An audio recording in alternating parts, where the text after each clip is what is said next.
आणि यामध्ये एक मास्टर चावी असणारी यंत्रणा देखील आहे।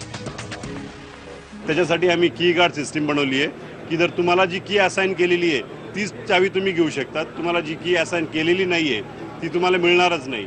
मग तो सगळं मिसयूज ऑफ की आपण याच्याने थांबवू शकतो। आता तुम्ही बघाल की गार्ड सिस्टीम लावलेलं आहे, आता मी त्याची की ओढतोय तर एक पण की बाहेर येत नाही आहे। आता मला जी की असाइन केलेली तीच मी घेऊ शकतो। मी कार्ड दाखवतोय आणि मी आता 3 नंबरची की मागितली, ही की इथे LED लागला आणि आवाज आला, मी की काढून घेतली।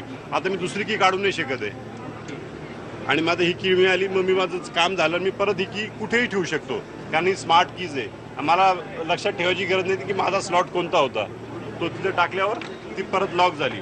आता मी ती की काढू शकत नाही, मग ज्याला ती की आपण ऑथोराईज केली फक्त तो तीच की काढू शकतो आणि आपल्या सगळ्या आतमधल्या डॉक्युमेंट्स आणि प्रिमाइसेसची सिक्युरिटी आपण याच्यानी मेंटेन करू शकतो।